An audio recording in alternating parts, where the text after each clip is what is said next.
লিল্লাযিনা আহসানুল হুসনা, যারা ভালো কাজ করে তাদের জন্য আছে ভালো, যারা কল্যাণকর কাজ করে তাদের জন্য রয়েছে কল্যাণ অজিয়াদা এবং আরও অতিরিক্ত। আপনি কল্যাণকর কাজের যেটা পাওনা এটার চাইতে অতিরিক্ত পাবেন, আর অপরাধের শাস্তি আপনি সমপরিমাণ পাবেন। অলাইয়া রাকুম উজুহাহুম কাতারুম আল আদিল্লা, এবং যারা সৎকর্মশীল যারা ভালো কাজ করবে ঢাকবে না তাদের চেহারাগুলি অন্ধকার, কালিমা এবং অপমান, তাদের চেহারাগুলি অপমান এবং কালিমায় আবৃত করবে না। উলাইকা আসহাবুল জান্নাহ, এরা জান্নাতের অধিবাসী হবে। হুম ফিহা খালিদুন, তথায় তারা অনন্তকাল থাকবে। আল্লাযিনা কাসাবুস সাইয়্যাত, এবং যারা খারাপ কাজগুলি করবে জাযাউ সাইয়্যাতিন বিমিসলিহা, তাদের শাস্তি ওই অপরাধের সমপরিমাণ। ও তারহাকুম জিল্লা, এবং ঢাকবে তাদেরকে অপমান। মা লাহুম মিনাল্লাহি মিন আসিম, নাই তাদের জন্য আল্লাহর পক্ষ থেকে কোনো রক্ষাকারী। কান্নামা উকশিয়াত উজুম কেতাম মিনাল লাইলি মুজলিমা, মনে হবে যেন যে অন্ধকার রাতের একটা খণ্ড তার চেহারাটাকে আবৃত করে ফেলেছে। অন্ধকার রাতের একটা খণ্ড যদি চেহারার উপরে পড়ে যায় কেমন ওই রকম কালো হয়ে যাবে চেহারাটা অন্যায়কারীদের বিচারের মাঠে। উলাইকা আসহাবুন নার, এবং এরা আগুনের অধিবাসী হবে।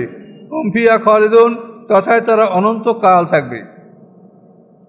ওয়াইয়ামা নাহশুরুহুম জামিয়া, এবং যেদিন আমি তাদের সবাইকে একত্রিত করব, আল্লাহ বলেন, সুম্মা নাকুলু লিল্লাযিনা আশরাকু, তারপর আমি মুশরিকদেরকে জিজ্ঞাসা করব, মাকানাকুম আনতুম ওয়া শুরাকাউকুম, তোমরা এবং তোমাদের শরীকরা যথাস্থানে থাকো।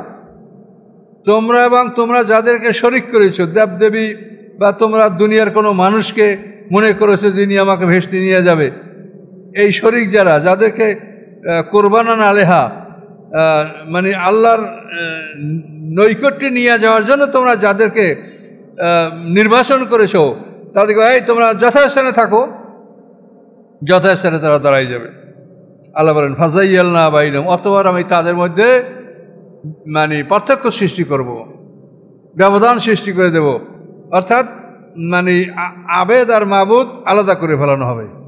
আবেদ মানে যারা ইবাদত করেছে, আর মাবুদ মানে যাদের ইবাদত করা হয়েছে, দেবদেবী এবং তাদের অনুসারীদেরকে। এটা হলো অপমান। এই তোমরা এক জায়গায় যথাস্থান থাকো, তারপরে এই তোমরা পৃথক হও, আবার এবার পৃথক করে ফেলানো হবে। অকালা শুরাকাউম, তখন তাদের শরীকরা বলবে, মা কুনতুম ইয়ানা তা'বুদুন, তোমরা আমাদের ইবাদত করতে ছিলে না। এই যে দেবদেবীকে ইবাদত করায়, ওরা কি বোঝে যে তুমি আর কি করতেছো? তো ওরা সেই দিন কথা বলবে, ওরা বলবে মা কুনতুম ইয়ানা তা'বুদুন, তোমরা আমাদের ইবাদত করতে ছিলে না। আরও বলবে ফাকাফা বিল্লাহি শাহিদাম বাইনানা বাইনাকুম, যথেষ্ট আল্লাহ সাক্ষী হিসাবে আমাদের মাঝে এবং তোমাদের মাঝে, আল্লাহ সাক্ষী হিসেবে যথেষ্ট। ইন কুন্না আন ইবাদাতিকুমুল্লাহ গাফিলিন, নিশ্চয়ই আমরা তোমাদের ইবাদত থেকে গাফিল ছিলাম, তোমরা যে আমাদের ইবাদত করতা এটা আমরা জানি না। দেখেন, এক শ্রেণীর মানুষ কবরে সেজদা করে, কবরে পূজা করে। এখন হাসরের ময়দানে ওই কবরের লোকটা যদি সে ইমানদার হয়, তখন এই কথাগুলো সেও বলবে যে তোমরা যে আমার ইবাদত করছিলে, আমার কবরে সেজদা করছো, আমাকে পূজা করছো, এটা আমি জানি না, এটা কোনো খবর আমার কাছে নাই। আর আমরা তো মনে করি মাজারে, ওরে বাপরে বাবা, এক এক মাজার মসজিদে কত টাকার স্তূপ, মানে মুক্তির আশায় কিন্তু এই অর্থ ব্যয় করা হয়। অথচ তারা হয়তো আল্লাহর হুকুম মানে না, কিন্তু অর্থ করি ব্যয় করিয়া এই দরগায় মাজারে বিভিন্ন জায়গায় তারা মনে করে এর মাধ্যমে আমরা মুক্তি পাব।